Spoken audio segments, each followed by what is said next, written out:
आप समस्त हिस्ट्री पाठ पढ़ी थे and 3 million years of evolution last 100 years रे कौन चेंज हैला जो थी पे कि एई सब रोग बढ़ी बसला समाज रे लास्ट 100 इयर्स रे जेनेटिकली एमाने भी समान जीन सेम अछि बट कौन एनवायरमेंटल चेंज हैला जो थी पे कि ह्यूमन बिकम डिजीज हे गला एई स्टेज रे थिला एई स्टेज को पळे आसी बुझि पड़ले कि नहीं so what is that change ता ऊपर आबडी चर्चा करिवा ओके सो हमें देखिबा कोन चेंज हैला this is the change right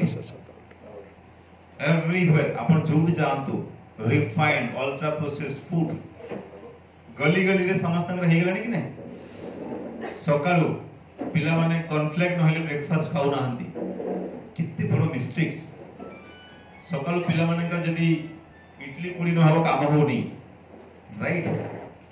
ता संगरे स्कूल को गला बेले कोन धरचंदी से माने गुटे बिस्कुट लेके जाउछंती हो कि नहीं तो problem okay but the food revolution देखंतु आवर एंसेस्ट्रल डाइट हम खाली बेसिक जिंस ऊपर चर्चा कर आपण बुझी जिवे सर जेंति मते बहुत खुशी लागिला कि हम प्रोग्राम रे सर सुनुछंती एते बढ़िया हम वीडियो रा एंड से नीचे कहउछंती दैट एक्जेक्टली मुद्रा कोइ तक से